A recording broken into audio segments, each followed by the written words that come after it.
desk. Thanks, Riv. Now, guys, that was a commanding win by LMQ, and they now have first place all to themselves. Zirene, are they there to stay? Man, you asked me this back at Super Week. I think LMQ is the #1 team right now. Big thing about them, and I don't know if you guys knew this, but 8 out of the 9 weeks, they have been tied or in first place so far this split. They have always been there, except for week 2, where they had a little bit of a slump. They're very consistent in their play, and people actually don't realize how good they are. Xiao has been 3-time weekly MVP this split, and nobody else in the NALCS has gotten more than 1 this split. They are a huge team that has a ton of aggression and individual skill that transitions into a lack of hesitation in team fights, and they come out on top consistently against every team. So is that coordination and teamwork, Phreak, the reason that they're able to stick with kind of more conservative is the wrong word, more usual picks when going into Champ Select? Is that what's allowing them to do that and then still come out with these wins? Yeah, when I first came in, I thought, okay, a lot of LMQ's early success is because they have the undisturbed roster. They're just on the same page more than anyone else. And the rest of the teams, the CLGs, the TSMs, they'll just level up throughout the season and do fine. Turns out the other teams are leveling up, but LMQ continues to improve. They find new ways to get better, which is incredibly impressive to me. And yes, they can keep playing the same style. We're going to play aggressively over and over again, and that works. What I like about that, though, is they're actually finding these small ways to tweak it. Ezreal is not the most common AD carry. I know it's a Vasili's champion pool, guys. I realize Vasili plays some Ezreal, but just the fact that, like, Ezreal TF is not a combo we see very often, but it's so good because he's one of the few AD carries, basically like him and Graves, who can actually reach the target of a TF ult, right? The fact that everyone on that team, Lee Sin, Braum, Gragas, they can all reach that guy that Xiao goes and finds, and Xiao went off that game. He found so many kills for his team, and the fact that they're finding more ways to express their old play style is awesome. Yeah, and I absolutely love that about LMQ. I was talking to some challenger players, and they were saying my favorite person to have on my team in solo queue is either Vasili or Xiao. Because even if I go in and I'm being really dumb, they follow me, and it turns out to be a really great play, even though I didn't set it up appropriately. Yeah, absolutely. I mean, we were talking about that earlier, Phreak, you and I, just about the fact that they follow the calls. They're 100% committed to being and committing as a team. The next thing I want to touch on, though, is we look at this TF pick. However, there was a lot of focus on the mid lane by both junglers early in the game. TF got behind. So what was the turnaround there that kind of spurred them ahead so that they could take advantage of those global pick potential?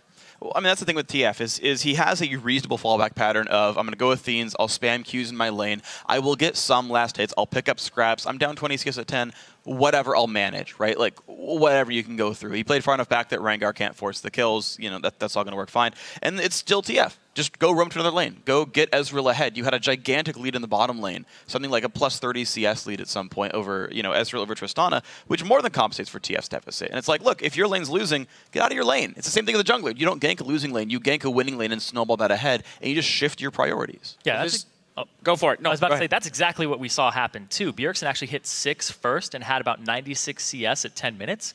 Hit level 6, didn't use his Rite of the Arcane to just try and destroy Xiao in the mid. Xiao backs, uses his Destiny Gate, goes bottom, gets himself an assist, sets up that lane.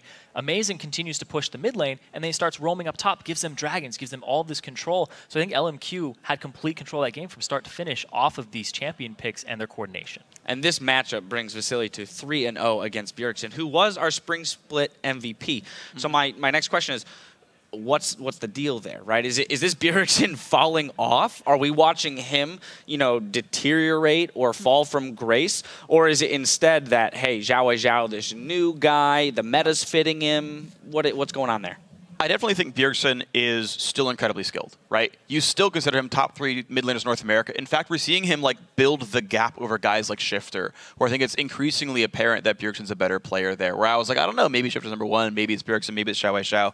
But I think it's very apparent that Bjergsen's still like top 2 right now. I think he's #2 just behind Xiao. Xiao actually impressed me so far this split. I knew he was good, but he is clearly incredibly dominant. He's been getting 1v1 kills earlier on. There was like a Ziggs or a like the Yasuo versus Kha'Zix fight like in like week 2 or something, and just time and again, Xiao is obviously an incredible player, and hey, he's great. That's all I can say. Yeah, so it just speaks to Xiao's dominance then, his success as a player. Zirene, we're going to pull up a little replay here about 13 minutes in around the red buff, the northern red buff. If you could just walk me through this as a 3-for-1 trade here. Yeah, and what ends up happening is amazing. He goes in, and he goes in a little too soon without his team. LMQ, they pull an LMQ. TSM tries to pull that strategy where everybody comes in to make it a better play. We're going to start rolling it right now.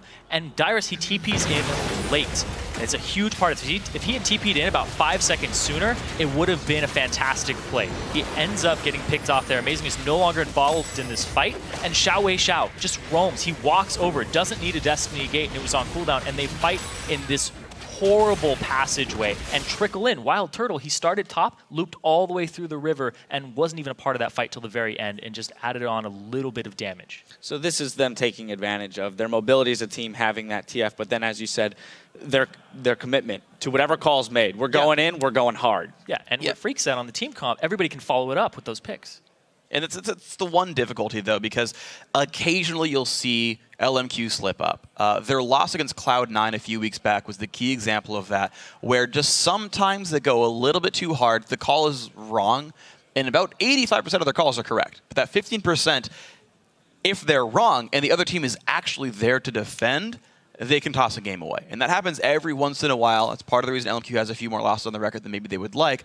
But they're right so darn often that in a regular season situation, it's going to work out more often than not. They're in first place. In a best-of-3 or a best-of-5, it's typically going to pay out as well, and they'll win, I think, really well in the playoffs on top of that because, look, they might lose that one game they shouldn't have lost, but they're going to keep winning the ones they're supposed to. All right, well, let's jump into another replay, Phreak, that arguably won them the game with those calls right there. The 22-minute Dragon fight where they go 3-for-0 and take the Baron off the backside.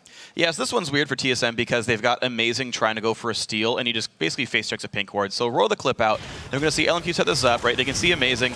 He's ready to kind of walk forward, and it's just so easy to be like, hey, you know what? Just hit the spells on him and kill him, right? Glacial Fissure. They just all go in right away.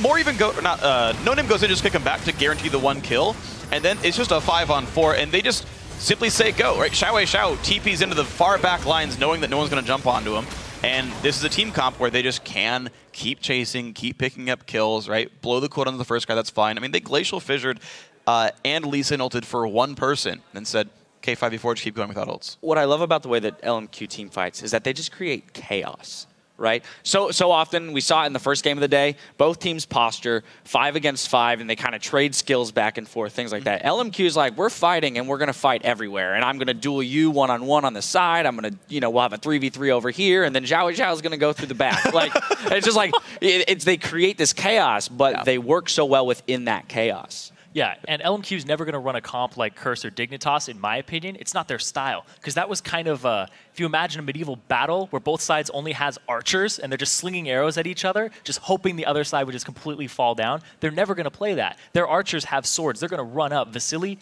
rocket jumps in all of the time, and even if Xiao is playing a ranged mid laner like TF, he's going to dive you. Right now, he's been practicing a lot of Lucian in solo queue mid lane. I think if he whips that out later on in 4.12, he's just going to be right up in your face, dashing all over the team. That is their style, and they love to go in and make no apologies for their actions either. And there's actually one extra bit to LMQ as well, which I really like. It kind of rounds them out a little bit, is they actually do have the ability to play still aggressive but not divey teams. Like, the old standby for this team was like Nidalee Lucian. Yes. Was like, that was their Challenger Series bread and butter as they made it into the LCS, was like, that's not a dive team by any stretch of the imagination. Well, maybe new Nidalee is now, but like, by any stretch is that not a dive team. But it was still an aggressive team. It was, we're going to show up at 1 or 2 items, and we're just going mid lane. And you're not going to deal with it because we're better than you and we're going to make better calls in this. But like, they always pick aggressive strategies, whether they're going for turrets or champions. And again, those work out. So you might see a different style of play in terms of champions, right? You might see the pokers, but it is still a team full of aggression and making offensive moves. All right, Phreak. Well, talking about team fights, they play CLG tomorrow. Arguably one of the better team fighting teams. They have great map rotations, things like that. This is to hold on to first place. What do they need to do specifically against CLG to come out with that win? To me, it's basically make sure the double F train doesn't get rolling. Like, CLG right now, they looked really weird in that loss they had earlier today, right? And losing to EG is very strange for a team. Like, it's only happened 6 times, right? Like, it causes you to really look at that when that happens. And I think you keep the double F train from rolling down the station, and then you're just like, well, Xiao is going to crush Link. And like, down the line, like, I just feel like it should just be a match of the LMQ wins.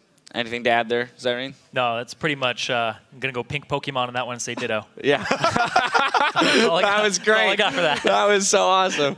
All right, well, thank you guys for all the insight. We'll see how LMQ does tomorrow. We've got a first-place team for the first time, if only for a day. Sure. We'll see. Now, we've got to take a break while we set up for our final LCS game of the day, Cloud9 versus Complexity. Don't go anywhere.